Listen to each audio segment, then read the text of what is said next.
from Gilbert, Arizona. And he's going to talk about strategic planning and execution of those plans for water utilities. So help me welcome Ken Snow. Thank you, Steve. I appreciate you. Yeah, I appreciate all of you. It's next to last presentation for the Tristate Seminar 2026. It was a huge seminar for us, right around 5,500 people. So that's a huge success. There's my bio right up there. I did the school thing, but you'll notice the first thing I have on there is I did my bachelor's degree in environmental engineering. When I started my bachelor's degree and I started studying environmental engineering, what influenced me was I was a mountain biker, and I had this romantic notion that I was going to take my mountain bike and ride it off into the woods and take these water samples from some really awesome lake in the middle of nowhere, and I get paid to do it.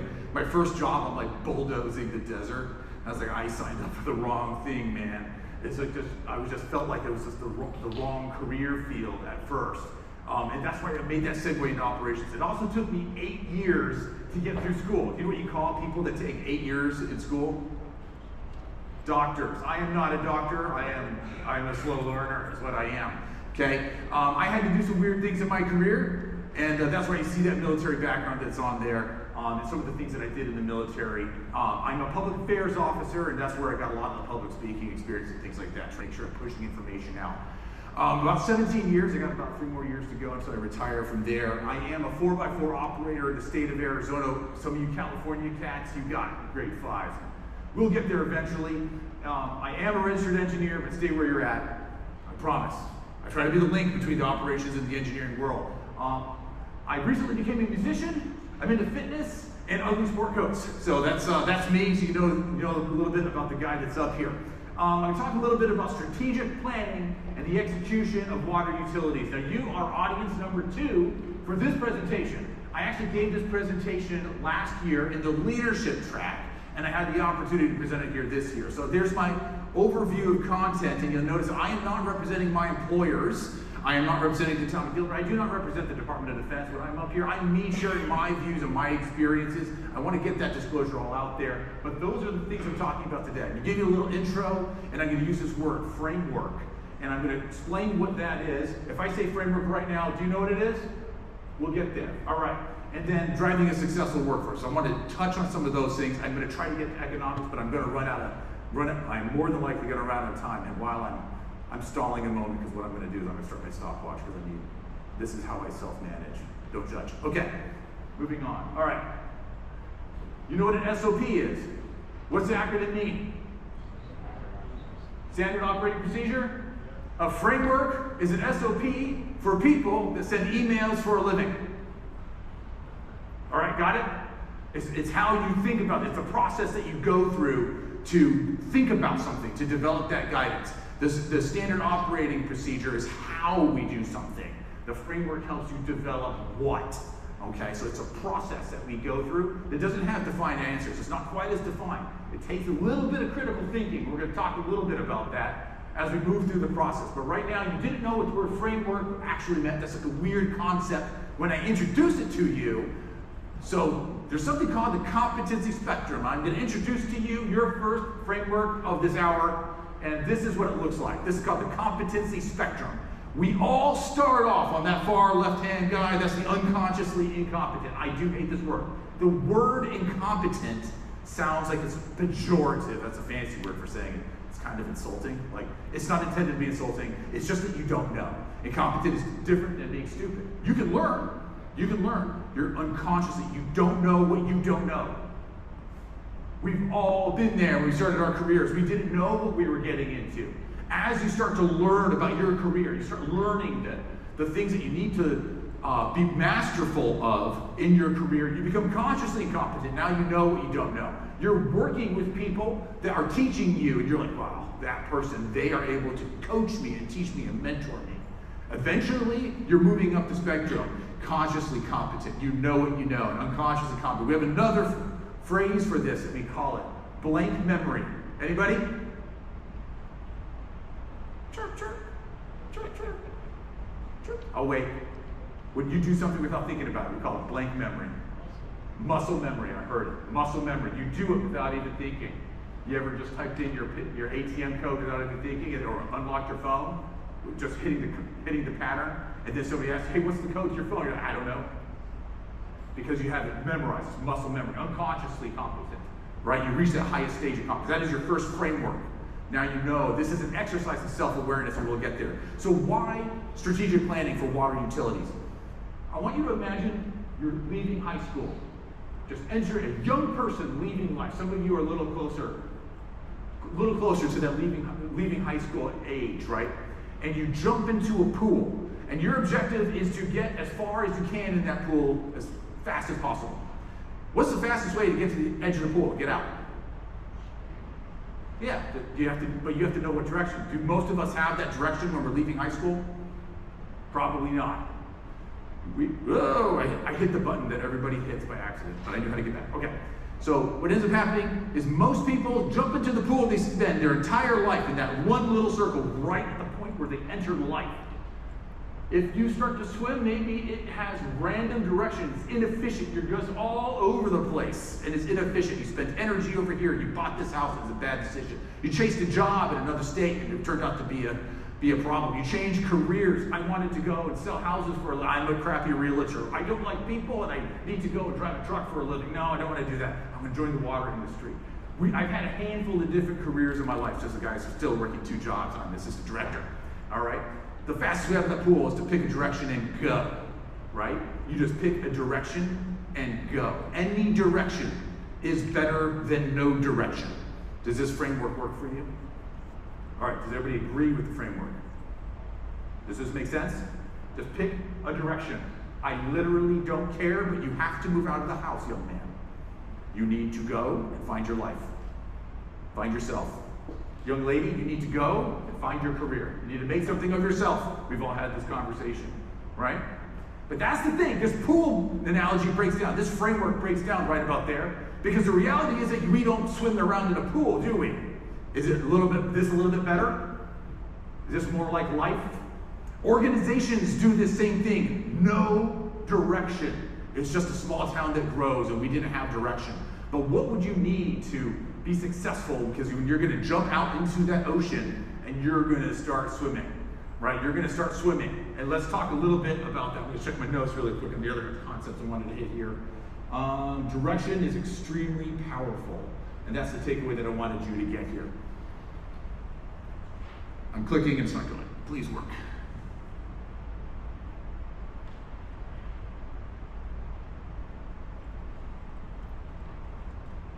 I'm trying so hard.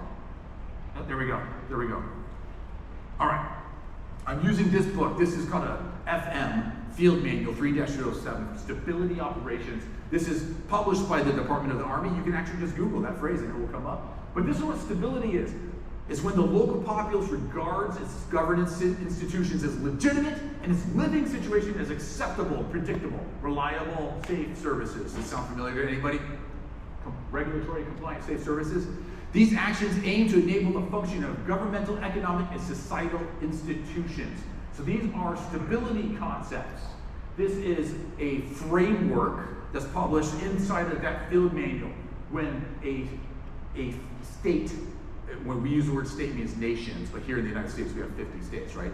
But that when states fail and they become unstable, and then how we try to return them back to a stable situation. I'd like you to notice that 25% of the world's population is living in an unstable political environment. Unstable. There's a map, color code, blue shifts to green, shifts to yellow, shifts to red, kind of a Roy G. Biv sort of color scheme. Blue is considered stable, and you can see that a lot of the world is affected by political instability. I would like for you to see if you can notice any similarities between the availability of potable water and instability in the world. I asked Copilot to make that graphic for me. I thought that was pretty cool that it could do that, by the way. That was me using AI for today. But there's a lot of similarities. The availability of potable water and stability of governance. We're going to start combining a couple of thoughts together now that we've learned a couple of frameworks. Number one is that stability operations, this is the whole of government approach. This is how we bring many services together and provide it to the population to provide stability, right? It is related to utility operations. You have a piece of that pie. And when you are adding 1 plus 1, the whole is greater than the sum of its parts. 1 plus 1 equals 3. I did it again. I'm going back, and we're good. Combine your thoughts. All right, so why do we do this?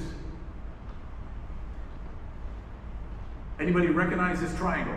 This is another framework, by the way. Anybody recognize it? Look familiar? I see a couple of nodding heads. This is frequently referred to as Maslow's hierarchy of needs. I want you to recognize this is not Maslow's hierarchy of wants. This is not Maslow's hierarchy of nice to have. This is Maslow's hierarchy of needs, non-negotiable, humans to flourish. This was kind of the original version. There's a second version I'm going to pull up because I actually like it a little bit better. The self-actualization, desire to become the most that one can be. Think of that like as achieving the greatest possible station that you can in life. I like this one because it says self-transcendence. I think there's something about the human nature where we like to help others. That's why gentlemen like Steve Davis has mentored me here at the Tristate Seminar for all this time. Self-transcendence at the top, but you'll notice at the bottom. Do you guys recognize any of those things at the bottom of that pyramid? Physiological needs: air, food, water, shelter, sex. I find this very interesting that right down there at the bottom of that pyramid, these are physiological needs. Again, not wants. Here's some important points for you to take away. Number one, needs, not wants. I'm trying to emphasize that. It is not nice to have. It's really easy to look at some of these things. Social belonging needs, family and friendship and intimacy. It's really easy to dismiss this. Like, that's just nice to have. You don't have to have that. Have you ever driven over the road? Anybody ever been an over-the-road trucker? Anybody? How's that life? How much are you away from home? A lot. I'm just saying that as a soldier, I've spent a lot of time away from home, and it's hard. It's hard. Your family's a really big part of your life, right, sir? It is. It's a really big part of your life. On our deathbeds, ladies and gentlemen, you will not be looking up at the people around you going, I really wish I had sent that last email. I really wish I had clocked out one more time, or I did that one last call out. I wish I'd exercised that last valve. You're going to think to yourself, I wish I had maintained better relationships. Fair? Fair? I hope I'm touching the minds here. Okay. Needs, not wants. Steve, I hate this clicker. Yep, okay. All right, moving on. Important points, needs, not wants, and here we go. Usually, needs are sequential. They don't have to be, but usually they are. Needs are interdependent.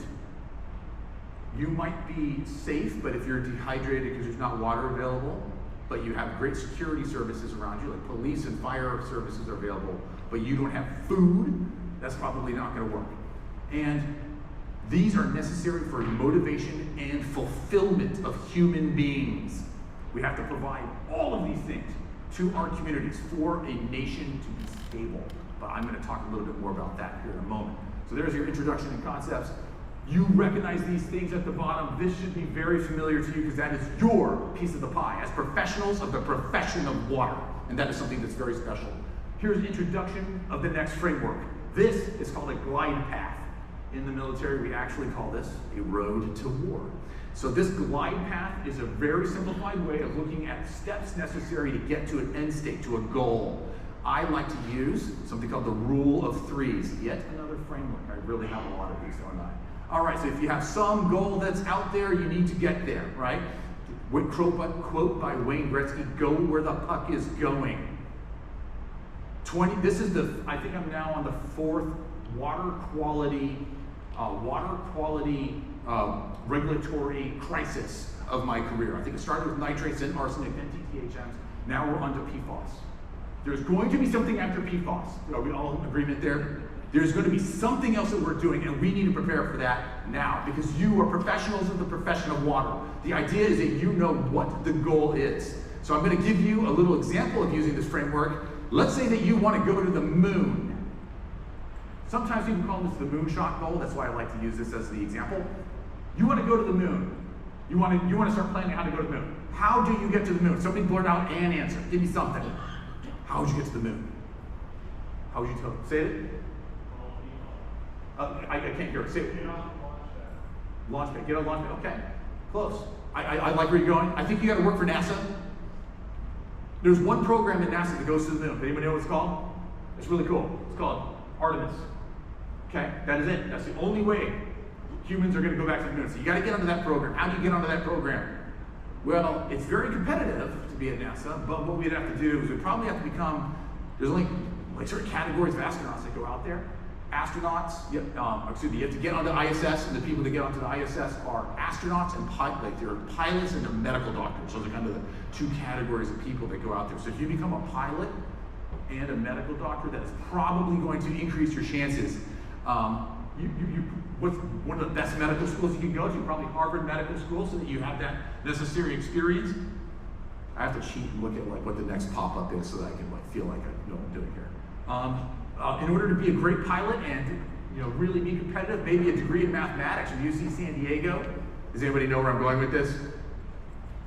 Anybody know? I may recognize any of this at all? All right. I think, for part of my language, but I think astronauts are total badasses. I think they're the heroes of the human race.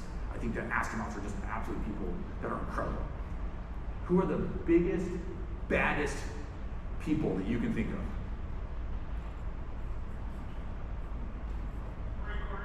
Marine Corps infantry, you misspelled Navy. Navy SEAL, okay? But all respect to the Marine Corps infantry, I love my devil dogs. Becoming a Navy SEAL, then getting a degree in mathematics, going to medical school, getting your flight surgeon and pilot's training, getting on the ISS, getting into Artemis when hired by NASA gets you to the moon. This is a real person. By the way, that little boy in the far left-hand corner, do you remember the riots in South Central Los Angeles? His family were roof Koreans. The riots were going on, they protected a small business. His father was killed by the LAPD in his house. A story of personal tragedy defining unbelievable character is something I just repeatedly see over and over and over again. Real person, Johnny Kim, Navy SEAL, mathematician, medical doctor, pilot, astronaut. As an Asian man, I like to joke that his mother is still disappointed in him. So take that. All right, there's your framework. Okay, at the bottom level, tactical. For most of us, that's probably us. Tactical level, line level. This is using your hands, tightening that bolt, using those tools. One level up is what you're doing, the operational level. This is the level that's we need to make sure we have people that know how to use these tools, and we need to get them the tools so they can go and do that job. And then one level up from there is why, that strategic level. We're going to break this down a little bit more, adding layers to this framework, individual actions focusing on how, at the line level, 1 to 5 years away, focusing on what. Those are your lines of business. We need to hire a valve exercising crew. We need to hire a flushing crew. We need to purchase a different chemical feed system and maintain those systems. 5+ years away, focusing on why. 34 minutes. This on the right-hand side is the golden circle. This is another framework offered by a guy named Simon Sinek. I don't love this particular author, but he's pretty good. I have to admit, for a guy that I don't really love everything he does, this one was pretty good. It's really close to some similar frameworks that come out of some of the military references that I've seen over the course of my career. Starting with why you're doing something. So, this is a good segue for me to ask you, why do we have jobs in this room? Why are we water distribution operators? Does anybody know why? If I say the acronym SDWA, does that mean anything to you? Safe Drinking Water Act. That is why we are here. But it maybe goes deeper than that, right? All right, so we're returning back to that vast ocean. If you are on that vast ocean and you're now understanding some of the things I've just said, what would you need to do to go very far in that vast ocean after jumping in? What would you want? I'm one little guy up here that's heard a lot of things blow up, so you use a big voice. A boat. I love that. A boat will make you faster. And then where will you take that boat? Any direction is better than no direction, right? to land. There we go. You see where I'm going with this, Mr. Davis. This is the next framework, and this is one I made up, and I think that this one will probably connect with most of you. I'm clicking. The ship, the buoy, and the island. All right. You jump into the water, you got to build your ship, you got to buy that house, you got to get that job, start that career, you got to get those certifications, go to school. You're building up that ship, and now you're maintaining that ship. You got a car, you're building employees, you're building relationships, you're going to Tristate, and you're getting better certifications. You are increasing your mastery of your craft. This represents itself as you're able to maintain that ship, the rigging, the sails. You're able to prepare that ship and aim it in a direction, and you need to go in a direction aiming towards a buoy that's out there. You are doing the line tactical level in life, and you can do the same thing for an organization. Out there is an operational level goal. It is out there. It is a way you're going to get there, but between there and here, you can see how you get there. You can see how getting the licensing necessary from your various departments of environmental quality and your various agencies, you can see how being a professional and looking out for the safety of the public can get you further in your career, how that can affect your organization, and that strategic goal is that island that's out there. But somehow you can't see that island. It's out of your line of sight. So you've got to take a little bit of faith. That island out there, it's over the horizon. And so sometimes people talk about you need to have a North Star. Ends, ways, and means, and you got to have that North Star, something that you are navigating for. Something that always brings you back to true, that this is the direction that I want to go. I cannot see the island beneath this star, but I know that that direction is that way. These are big concepts, and we're going to start bringing it back to a more accessible level, because I realize these are conceptual. Leadership paint by numbers, and I'm now teaching you the line of effort diagram. Yet another framework. All right, the line of effort diagram. Here's a template of what a line of effort diagram looks like. Up at the top, I have a who, what, when, where, why. This is important because it forces you to think about what you want. What do you want? Or do you just, if you show up to work and you're not really sure what you're there about, you're probably not going to give a 5 W's of who, what, when, where, why. On the left side, in the current, you put your current state, where things are right now. I am currently not happy with something that's going on. On the right side, ends. On the right side is ends. That is the way things will end. The way is the different level, the different things that you're going to do to get there. The what. And then inside the box are the means. And if you've ever heard the phrase, do the ends justify the means, this is where that phrase comes from. Ends, ways, and means. This line of effort diagram is used a lot to break down tasks into rules of threes, but to give you different glide paths. Do you see how that all nested together? Wasn't that cool?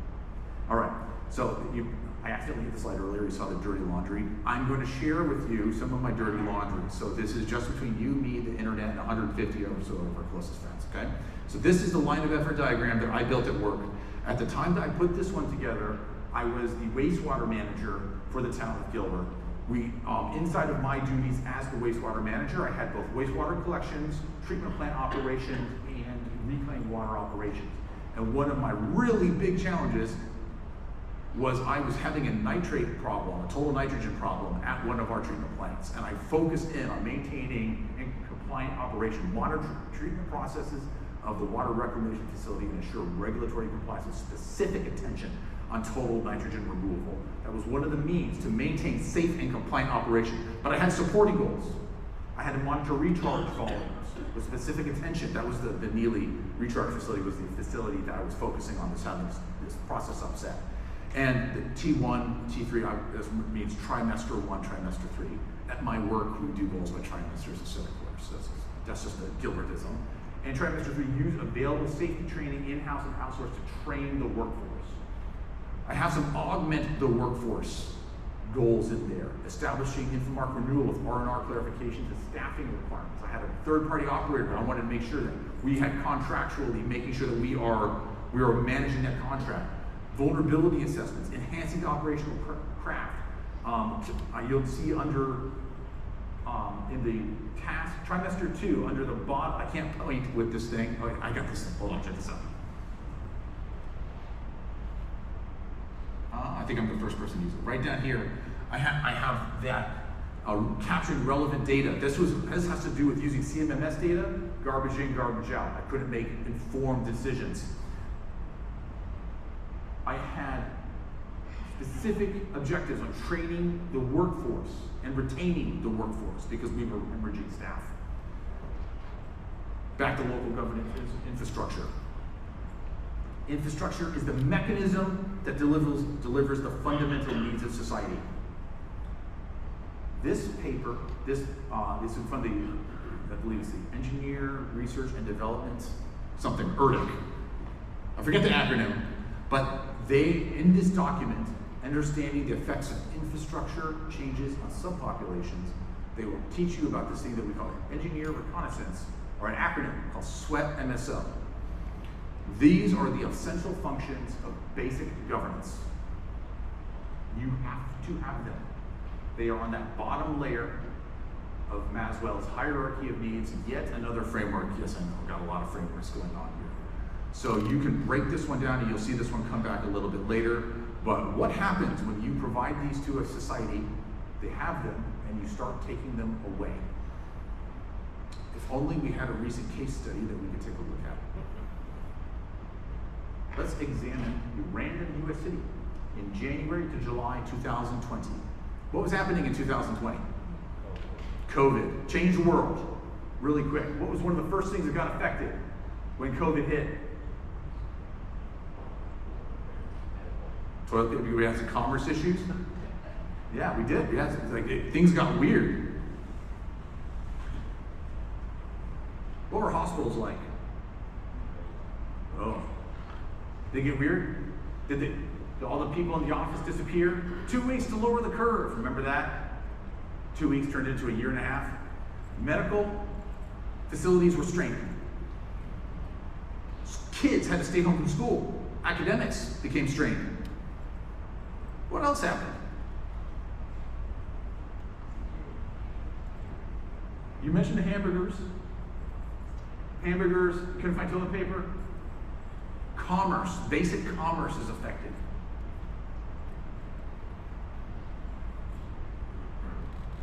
Riots in the streets was a result. Derek Chauvin killed. George Floyd. Another man, sorry, the name just escaped me. But George Floyd was the final kindling that happened.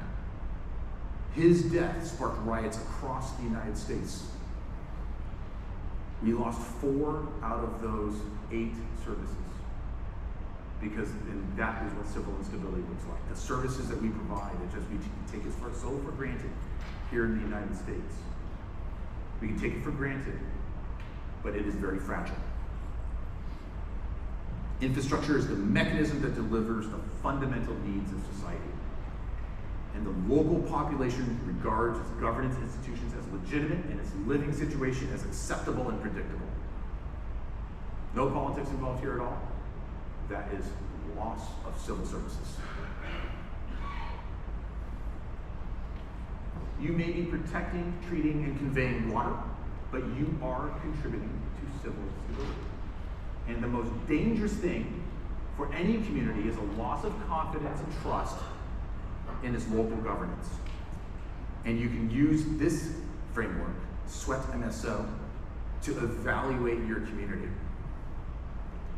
What our purpose is one service in that system of services that provides civil stability. This is the town of Gilbert in 1937. I realize the text is a little small there at the bottom, but it says that the population was about 800 people. Can anybody tell what that land use is? It's farming. What sort of water requirements does a farming community have? Yeah, they want agricultural water. Hay capital of the world, that was my community. There's actually, you can't see it here, but there's actually a railroad that goes to the middle of it. By 1976, The population had boomed to 4,000 people. The actual boundary of Gilbert had been established by this time through a strip annexation. And from that time until 2026, now a population of about 300,000 people. The needs of each one of these phases drastically change. The demands from this population drastically change between each one of these years. The entire life cycle of the community is important. Having a direction. You have to know where your community is going. So, we mentioned earlier the Safe Drinking Water Act. It is our purpose regulatory compliance. So what happens when we fail compliance? In 2016, lead-laced water in Flint. That is a failed compliance. When we fail compliance, how long will it take that agency to rebuild trust in its community? Is anybody here from Flint, Michigan? Would anybody be interested in buying a home in Flint, Michigan? The outcome of Flint, Michigan was new regulatory rules. We know them as the lead and copper rules. Many of us have been checking for lead and copper pipelines and other fixtures in our systems because of this crisis. The local population regards its governance institutions as legitimate and its living situation as acceptable and predictable. So we're going to talk a little bit about core values. Organizations, when you strategically plan an organization's activities, we think about core values. I don't know about you, but there's a poster on the wall of every conference room where I work, and there's a list of core values. The real company values, as opposed to the nice sounding values, are shown by who gets rewarded, promoted, or let go. You ever seen someone get promoted out of the way? You know what I'm talking about. You've seen it happen, right? Real company values are the behaviors and skills that we particularly value in our fellow employees. Let's talk a little bit about this. I'm not smart enough to make this stuff up. This is all from Netflix, by the way. So let's talk about some core values. Anybody want to guess? Core values of Disney? Cultivating curiosity, collaboration, creativity. Pretty good, right? Kind of fit the Disney strategy. I love me the Mandalorian, right? Patagonia. Anybody from Flagstaff? Nobody from Flagstaff, Arizona? Think of it Northern California. Think Northern California as well. This is like a good hippie brand, okay? Everything's really granola, right? Sustainability, environmental stewardship, and giving back to the community. That's their core values. Apple Computer, innovation, design, simplicity. We all got iPhones. We can see how that influences their design decisions. Oh, I got it out of order. Respect, integrity, communication, excellence. Anybody want to guess on that one?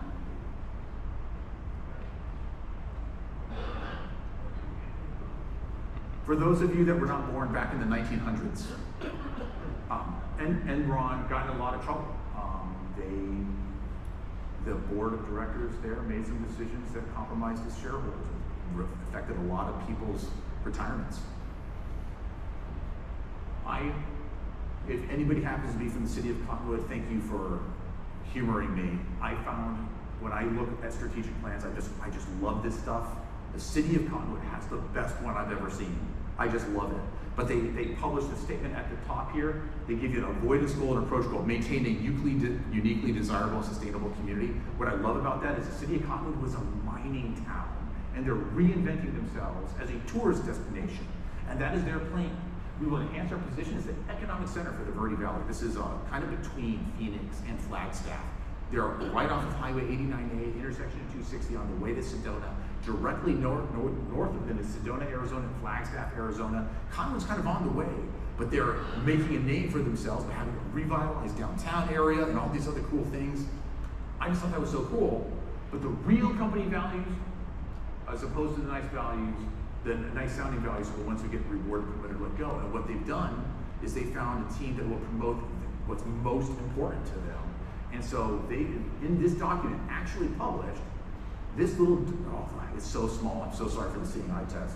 But each one of these little bubbles that you see, fostering sustainable growth and development, ensure our quality of life, lead with environmental stewardship, improve our infrastructure, and embrace financial accountability and transparency. Each one of those, this is starting to sound like there's a North Star in the middle. And end our mission, inspiring a vibrant community. We have ways, those are those 5 bullets, and then they broke down each one of those ways and gave specific things, guiding principle, focus on business retention. This is what we are going to do. This is at the strategic level, sharing with your staff and future elected officials what our plan is inside the city of Compton. I thought that was so cool. So kudos to the city of Cottonwood, and that's on their website if you want to read the whole thing. I saw this really cool drama-mentary. It's called The Secret Life of the Cruise, and here it is breaking down rule of threes. There's 3 things that we use on a cruise ship, and what I'm trying to do with this example, with this framework, is show you that every community is a little bit different. I talked a little bit about Gilbert, the importance of farming initially, and its transition to a suburban community. I talked about the city of Cottonwood, its initial start as a mining community, now as a tourist destination, vineyards and a revitalized downtown area. I'm going to talk a little bit of rule 3s and try to, so you can relate it to your own community. The ship has 3 components. The hotel, this includes the casino. The ship, that's all the engineering, all the pipes, all the pumps, all the motors, the screws, everything. I don't know anything about how ships work. I just try to make it work. It's what I saw on TV. And the restaurant. Those are the 3 components. If you work on the cruise ship, you work inside of one of those 3. They organize that the ship has a captain. He's in charge, or she's in charge of everything on that ship. That's a cruise ship. But are the needs different if it's a battleship? Fair enough? Your community has different needs than the community next door. You have unique strengths and disadvantages that you need to be able to overcome. The restaurant is probably not the priority for the battleship. They're probably more interested in firing gigantic guns. So what are the 3 things that we have inside of a water company? This is just one person's opinion, but your water company is different than mine. This is the way I look at it. I just thought I would share it with you. Don't allow what I'm about to say, don't let this be prescriptive for what you do inside of your organization. It's just my thought. I first think that we have operations. That's most of us in this room. That's the production of water, the conveyance of water, the recovery of water, the management of the water. We have the business. We got to collect revenue. I don't know about you, but I'm not the guy sending out the bills. Somebody else is in charge of collecting money. I give them the reads, but somebody else goes and collects that money, sends out a bill, handles the direct deposit, reports whatever happens to the regulatory agencies. I don't even know, right? And the other thing that I think that we have is a school. I think if you are a Town of Gilbert employee and you know me, you have probably gone to more training than you care about. Okay? We keep sending you to training, but I feel like we have constantly been training our employees. And I see that as an advancement. And that's the 3 things that I see our utility as. I'm curious what you see your utilities lines of service as. This is using the PMISI PT A-Scope crosswalk. This is another framework for evaluating your community, the strengths and intersections of these various characteristics of any community. This is used to build a footprint. I use this frequently. I color code it for things that are in my advantage and things that are in a disadvantage. Let's put it that way.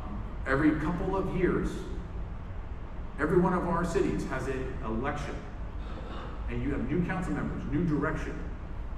You need to plan for that. You need to plan for that. You need to educate. You need to plan tours. You need to make sure that your lines of service are briefed to these new incoming elected officials, because ultimately we are all public servants. I realize that some of you might work for private organizations, but the same thing happens to you. There's this book called Good to Great. It's by Jim Collins. If you were here earlier in the session, I mentioned it. He talks about getting the right people on the bus. I got it, Steve. I got 13-ish. You got 10. Good to great. Get the right people on the bus, get the right people in the right seats, and then decide where the bus is going. On the left-hand side, this is a diagram related to emotional intelligence, yet another framework. And this is necessary for great leaders to be able to guide your organization. Your organization needs to be self-aware. There's some communities that Las Vegas can never be the next San Francisco. Las Vegas can never be the next Florida. You don't have a deep water port. No deep water port.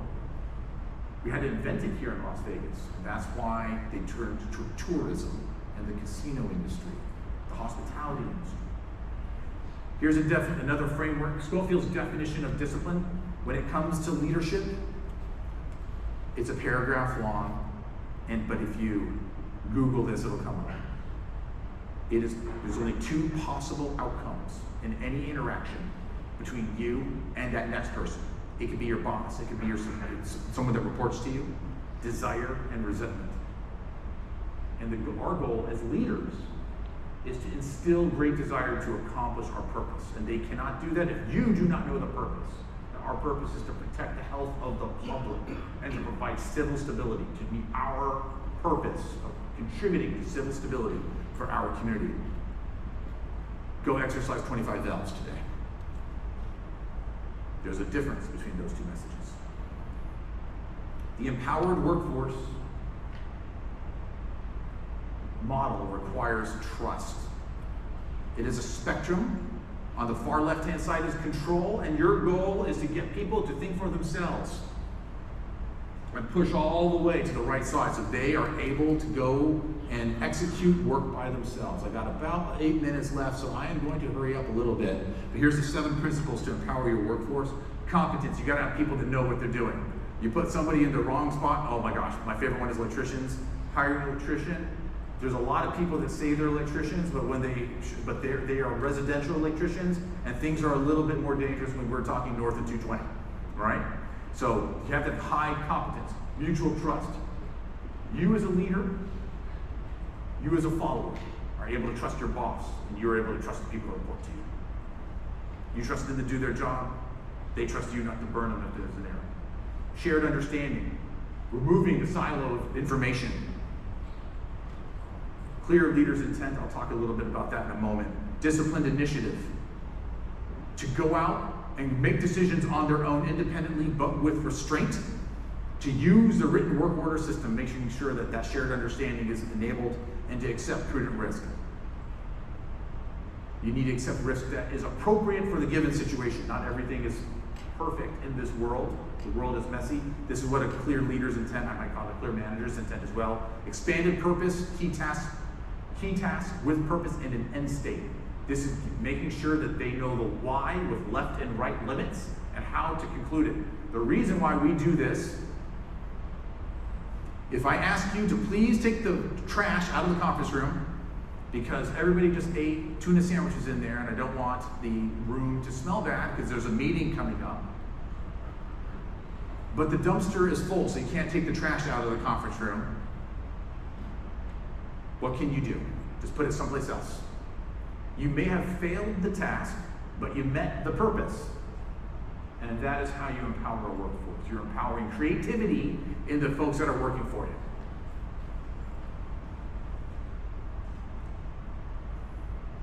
That's an example. I'm going to talk a little about economics. I'm moving quickly. 6 minutes. All right. I'm going to go past this one. Okay. Rates. Most of us work inside what's called an enterprise fund. Your rates pay for everything that you do, but you can also take a loan. We call that a bond. It can mean that you charge less rate, less expensive water, less expensive wastewater services, whatever we're charging for, but we now pay interest over time. The impact fee.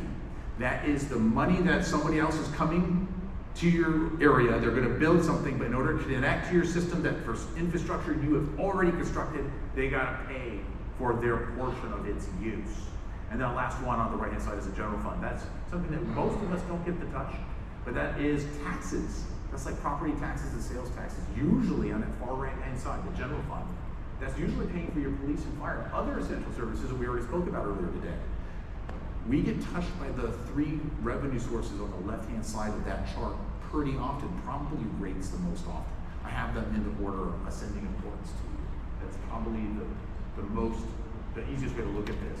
There is this caveat that's out there that you can ask a developer that's coming into your community to build something on your behalf, and then you accept it, and it doesn't count towards the impact fee. You can do that, and at least inside of Arizona, your city engineer, your town engineer is responsible for negotiating that development agreement.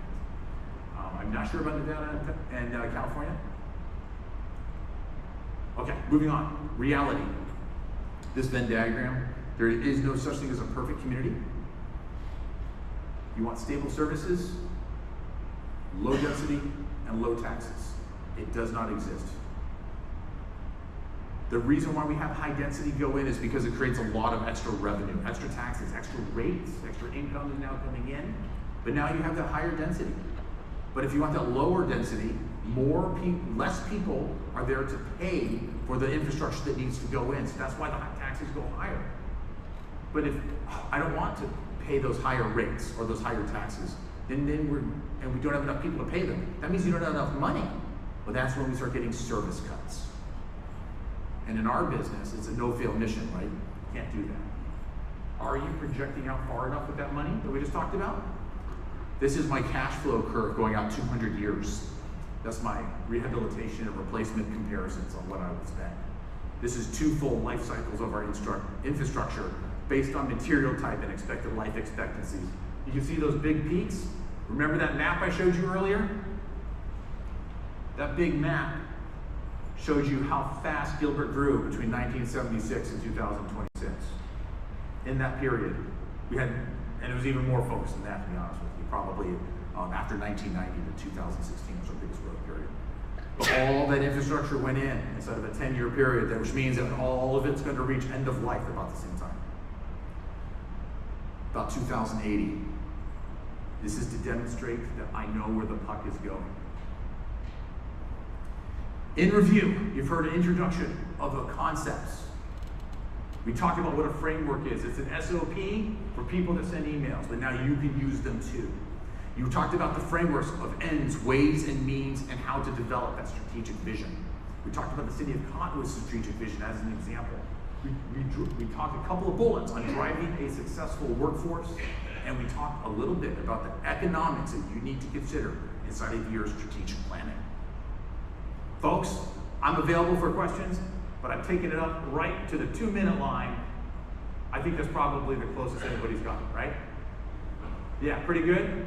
How's that for the second to last session of the Tristate 2026 Water Distribution Truck, right? All right. We're all awake. Are there questions at all? Good, a question. Do you know what ARMY stands for? Do I know what ARMY stands for? Yeah. Are you a wait, okay, no, you do, I'm gonna mess it up. Are you ready for Marines yet? Are you ready for Marines yet? Yeah, I wasn't allowed to go into the Marine Corps. I scored too high in my ASVAB. So, thank you for your service, sir. that was the crayon joke. Yeah. Once a Marine, always a National Guardsman. That's the other one they like to say. We get a lot of Marines in the National Guard. What's a Ranger? A basically trained Marine. That's awesome. That's awesome. Oh, thank you for your service, sir. Appreciate you. I see a lot of service members, specifically from the Navy, in the water, wastewater industry. It's just something that I've noticed. A lot of sailors, they work in instrumentation and control. They have all the same systems on a ship that we do in a city. It's just an observation that I've made. That's if they're not working for the nuclear power plants. Yeah, lots of them at the nuclear power plants. Yes, right, because they have a lot of nuclear ships, and they actually have to get a Department of Energy clearance. So time is up, I guess. But time is up. Take a break. We're still active. So we got one more speaker. You. I want to say special thanks to that next speaker for being the rook on the Tri-State Seminar. Absolutely.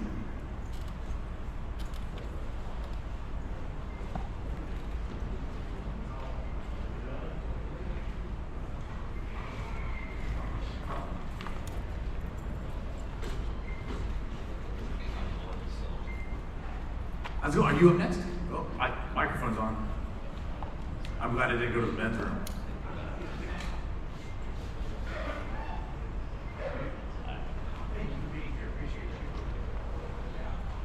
Right now, close out. So I'm pretty sure we're still. So, and so we got 600.